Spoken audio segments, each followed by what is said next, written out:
Na semana passada nós tivemos os carros de 2026 juntos na pista pela primeira vez num teste pré-temporada que não foi oficialmente um teste pré-temporada, que era para ter a participação de todas as equipes, mas não tivemos todas as equipes, e que era para ser secreto, mas acabou não sendo tão secreto também. Nesse vídeo eu vou resumir as principais informações que tivemos acesso e explicar mais ou menos como as coisas aconteceram durante os 5 dias de testes da semana passada. Mas antes eu quero só lembrar você mais uma vez de que esse vídeo é um oferecimento da GoCase. Você já conhece eles por essas capinhas incríveis de celular que eles fazem, mas eles fazem vários outros produtos, até garrafa térmica, tem uma aqui no fundo do cenário também que é lá do Senna, mas cara, até Powerbank os caras estão fazendo também. Eu tô com esse aqui de 20 mAh que tá me salvando bastante e eles até me mandaram, ó, customizado do resumo. Mas você na sua casa pode customizar do que você quiser, claro, né? Esse mês é um mês com muitas promoções porque é o mês de aniversário da GoCase, então corre pro site e nas compras acima de R$ 99 você ainda pode usar o meu cupom LUDGERO lá no carrinho para ganhar ainda mais desconto. Tem muita coisa bacana lá, não é só capinha de celular. Clica no link e confere lá. Antes do teste pré-temporada do ano passado, eu tinha feito um vídeo aqui no canal explicando, para quem não sabia mais ou menos, para que serve, como funciona, o que são os testes pré-temporada. Se você não assistiu ainda, eu vou deixar um card aqui em cima para você clicar e assistir lá depois. Mas trazendo um breve contexto aqui, uma breve explicação, eu já digo pra você que tempo de volta não vale de absolutamente nada. O importante é a gente ver as equipes dando o máximo de voltas que elas conseguem e nada quebrando. Para esse ano, né, para esse teste da semana passada especificamente, foram 5 dias de pista, mas as equipes só puderam usar 3. E por que foi um teste pré-temporada, mas ao mesmo tempo não foi, com a própria Fórmula 1 chamando de semana de shakedown, ou teste de shakedown? Isso porque a Fórmula 1, ela oficialmente, por questões contratuais, tem o seu teste pré-temporada no Bahrein. Mas como as equipes queriam ter uma oportunidade de poder testar o carro em portas fechadas, com medo de que desse muito BO e elas não ficassem muito expostas, a Fórmula 1 preparou esse teste ainda na Europa, lá na Catalunha, em Barcelona, que foi um lugar que abrigou os testes oficiais de pré-temporada durante muitos anos. E aí eles não chamaram de teste pré-temporada por questão comercial e fizeram também de porta fechada. Ou seja, galera, não é um teste pré-temporada. O teste pré-temporada mesmo vai ser só no Bahrein. Isso tudo provavelmente naquele medo danado de repetir 2014 de novo, né? Onde naquela época lá, com o início dos motores híbridos, 8 times andaram apenas 93 voltas combinadas no primeiro dia de testes, né? Dessa vez, nesse ano, na semana passada, o número passou de 600 voltas, o que mostra que esse fantasma, né, do início do motor híbrido lá de 2014, com todo mundo quebrando, aparentemente está afastado para esse ano por enquanto, né? Bom, e como que tá sendo esse novo carro, né? A gente não teve muito feedback dos pilotos, mas alguns deles já deram entrevistas oficialmente para a Fórmula 1 ao longo da semana passada, né? E tem toda a apuração dos jornalistas também durante todo o trabalho que teve lá. Cara, aparentemente é um carro mais instável, né, já que ele tem menos downforce, menos pressão aerodinâmica. Isso era uma coisa já esperada. Se você não viu, inclusive, também, eu também já fiz um vídeo falando sobre como que vai ser o carro do ano que vem. Também vou deixar aqui no card para você conferir se você não assistiu ainda. E assim como já era esperado pela gente, é um carro mais instável, um carro mais traseiro. Só que um canhão em linha reta, né? O próprio Russell disse numa entrevista durante a semana passada, falando que ele não se lembra de ter visto os carros de Fórmula 1 passando tão rápido naquela reta principal lá de Barcelona, né?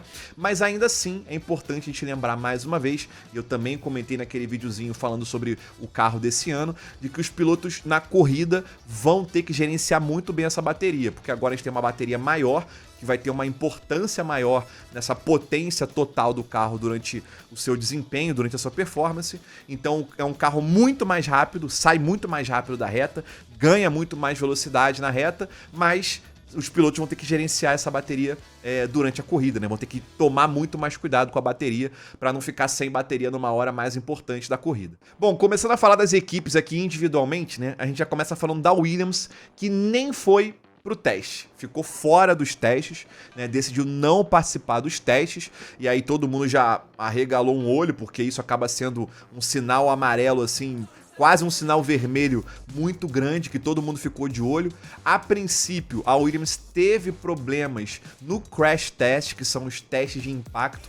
Basicamente, as equipes elas têm que passar por testes de segurança, que a FIA obriga, para eles avaliarem se está tudo certo com a segurança do carro, consequentemente com a segurança do piloto, para evitar das equipes fazerem carros de papelão, né, que na primeira batida vai acabar se despedaçando de uma forma insegura. Até é normal até as equipes num primeiro momento serem reprovadas no crash test e depois elas irem enrijecendo, né, endurecendo, melhorando a resistência do carro nos pontos mais críticos, né?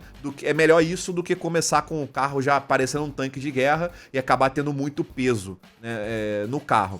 Então é normal isso acontecer, mas aparentemente a Williams estava tendo problema para passar desse teste, e aparentemente ela conseguiu passar desse teste depois, mas isso tudo fez parte de um problema maior da Williams, teoricamente, que na verdade foi um problema de fabricação das peças. A Williams no ano passado, ela tinha parado cedo de desenvolver o carro, ainda em 2025, já para focar no carro desse ano. Aí você pensa, pô, mas se eles pararam para focar no carro desse ano, como é que eles ainda tiveram problema?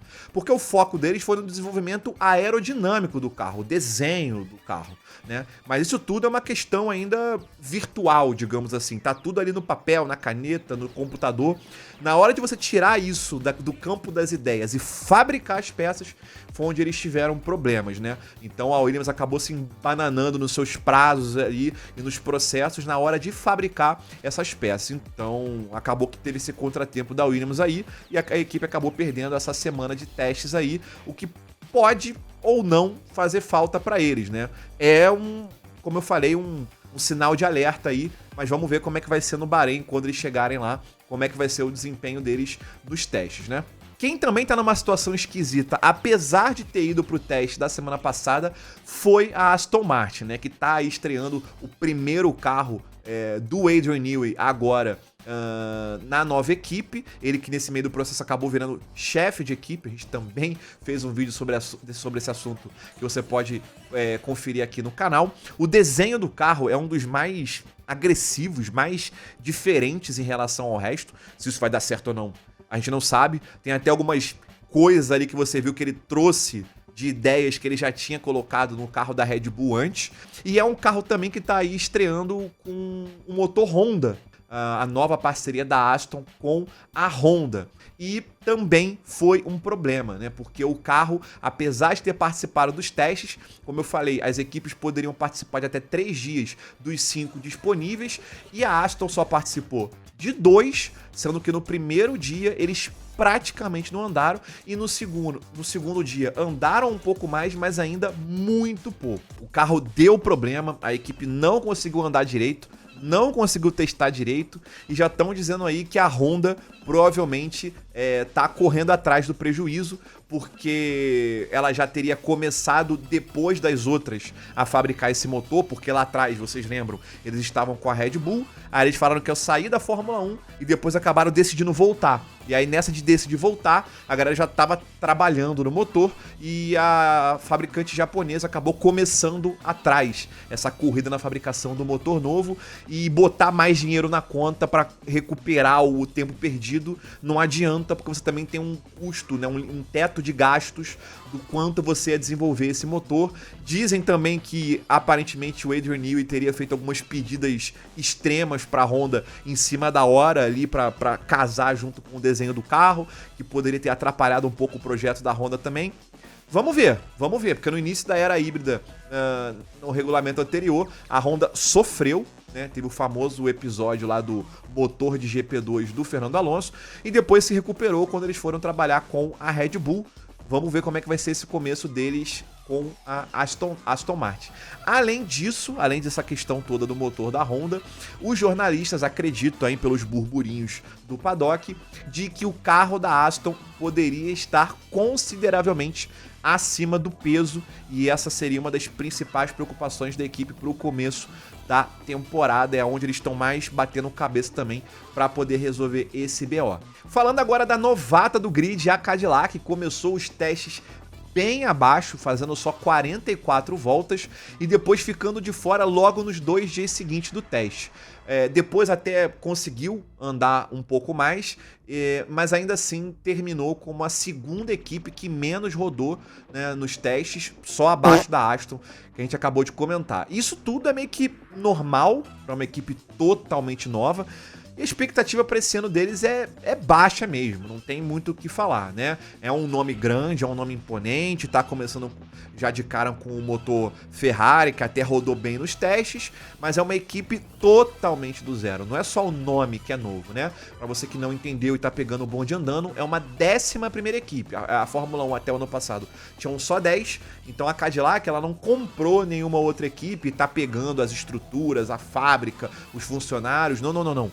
Tudo do zero. Óbvio, tem pessoas que trabalharam em outros lugares e tal, mas para a maior parte da equipe, tudo é uma grande novidade. Então isso deve refletir no desempenho da equipe, tanto nos testes quanto nas corridas também. Vamos ver como é que eles vão chegar no próximo teste no Bahrein, né? Falando agora da Audi, que é uma nova equipe, mas não é uma nova equipe, né? A Audi é o contrário da Cadillac, é justamente o caso que eu estava citando agora, é o caso de uma nova equipe, mas que estava comprando uma outra, no caso foi a Sauber, né? Palavras do Binotto, né? A equipe tem muita coisa para melhorar ainda, né? O que também é entendível, já que apesar de ser uma equipe que já existia, é um projeto de carro totalmente novo, isso para todo mundo, e também de motor, no caso da Audi, porque a Audi não tá usando mais o motor de ninguém, a Sauber usava o motor da Ferrari, agora não. A partir desse ano, a equipe vai usar o próprio motor. A Audi está fabricando o seu próprio motor, que eles também já começaram um pouco atrasados lá atrás, quando eles decidiram entrar na Fórmula 1. Então eles tiveram problemas nos 2 primeiros dias de teste e só conseguiram recuperar, correr atrás do prejuízo para valer na sexta-feira, no último dia, que foi aonde aumentou a quilometragem da equipe. Então, assim, é um início, não vou dizer alarmante, mas preocupante da Audi, principalmente porque a gente, como brasileiro, torce pelo Bortoleto, e o Bortoleto, infelizmente, foi um dos que menos andou no teste, né? Só andou mais do que os 2 pilotos da Cadillac, que eu acabei de falar que andou muito pouco, e os 2 pilotos da Aston Martin, que, como eu acabei de falar, também andou muito pouco, né? Então, vamos ver como é que vai ser agora no teste do Bahrein, se a equipe vai conseguir mostrar mais consistência e se afastar desses probleminhas aí, né? Falando da Red Bull, não só da equipe de cima, mas também a de baixo, a equipe da Red Bull que está estreando o seu próprio motor também aí em parceria da Ford, que era uma coisa que a gente estava também muito curioso para saber como é que ia ser. E aparentemente o motor da Red Bull vai muito bem, obrigado aí, não apresentou problemas e tal. A equipe teve um teste, não vou dizer incrível, porque acabou ficando ali na meiuca das equipes que mais andaram, mas aparentemente tá tudo bem com o carro, digamos assim. O radiar teve um probleminha no segundo dia de teste, acabou batendo, e aí a Red Bull só voltou no último dia, né? Mas, apesar de tudo, parece que tá tudo certo, apesar deles não terem andado tanto quanto outras equipes, né? E falando da Racing Bulls, o Lindblad, que é o único novato para esse ano, pareceu bem constante e também pareceu aí, de acordo com o relato da galera lá, já andando relativamente próximo do Lawson já de cara, né? E os engenheiros da equipe se manifestaram dizendo que estavam surpresos como o Lindblad estava ali sempre perto deles, perguntando muita coisa, curioso, querendo entender um monte de coisa, e isso foi um feedback positivo que a galera da equipe deu sobre o Lindblad. Então vamos ver como é que vai ser o início dele aí na categoria, se ele já vai conseguir bater de frente com o Lawson e mostrar serviço logo de cara. Sobre a atual campeã, a McLaren também teve um teste discreto, assim como a Red Bull, né? As duas principais equipes do ano passado tendo testes discretos nesse início de ano, né? Não chegou a andar tanto quanto Mercedes e Ferrari, ficou ali perto da Red Bull, como eu falei, e chegou até a ter um problema no sistema de combustível em um dos dias, né? Então a equipe disse que esses probleminhas que são pequenos, mas chatos que ficaram acontecendo, foram tirando o tempo da equipe para poder andar mais ao longo da semana. Vamos ver como é que vai ser no Bahrein, se eles vão conseguir andar mais e evoluir essa quilometragem aí, né? Falando rapidamente aqui de duas equipes, da Haas e da Alpine, a Haas foi a terceira equipe que mais andou, E a Alpine, agora de motor Mercedes, veio logo atrás, né? Em quarto lugar como a equipe que mais andou. Para a equipe francesa fica agora a esperança de dias melhores, principalmente de confiabilidade no carro e, obviamente, como eu acabei de falar, com esse novo motor, né? O motor antes, que era feito em casa ali da Renault, era um grande problema para a equipe. E agora, com esse motor Mercedes, que parece estar bem bom, a gente vai falar disso daqui a pouco, a equipe tenta dar a sua reerguida aí no campeonato, né? E aí, como eu acabei de comentar, falando da Mercedes, a Mercedes que foi o principal destaque desses testes, né?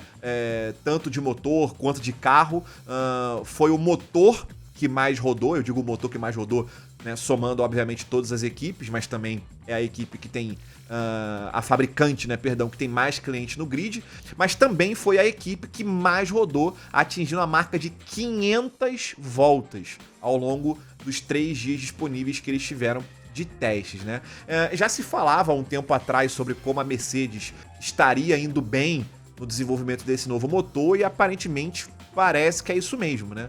Então, nenhum grande problema ali para a equipe durante os testes, andaram bastante, os 2 pilotos também. O Russell, o piloto que mais andou, e o Antonelli, o terceiro piloto que mais andou. Então ficaram nas cabeças ali com muita consistência, uma confiabilidade aparentemente muito boa, mas vamos ver na hora que estiver valendo como é que vai ser, né? E a Ferrari, que conseguiu ser a mais rápida no último dia de testes ali na finaleira, foi a segunda equipe que mais rodou, que é algo importante para agora, né? Andar bastante, ter bastante quilometragem para mostrar que o carro aparentemente está funcionando, que está tudo certo. Mas o que importa é ser rápido de verdade quando estiver valendo e a equipe não deixar os pilotos na mão de novo. Uma dúvida que a gente fica é se esse carro novo vai ser mais do estilo que agrada o Lewis Hamilton, né? Ele deu entrevistas falando que, corroborando o que eu comentei no início do vídeo sobre o carro ser um pouco mais traseiro, mas ao mesmo tempo que você consegue trazer de volta pro controle rápido. Ele falou que tá se divertindo por enquanto, que gostou de andar no carro, que achou melhor do que antes. Mas não dá pra se iludir quando se trata de Ferrari, né? Então, pra você que torce pela Ferrari, pra você que torce por Lewis Hamilton, por enquanto parece tudo bem, mas não tente colocar as expectativas lá em cima. Vamos esperar o pagode começar de verdade pra ver como é que vai ser, né? Essa semana agora, a semana que tá saindo esse vídeo, nós não temos nenhum acontecimento. Na semana que vem, nós teremos mais 3 dias de teste lá no Bahrein, agora sim com a pré-temporada começando. Não sabemos se vai ter transmissão dos testes inteiros, né, como eles estavam fazendo até o ano passado. A princípio, nós teríamos só a última hora desses testes sendo televisionado, né, desses 3 dias, a última hora de cada um desses 3 dias, e aí só na outra semana, em que nós vamos ter mais 3 dias de teste, é que eles iriam transmitir o teste inteiro.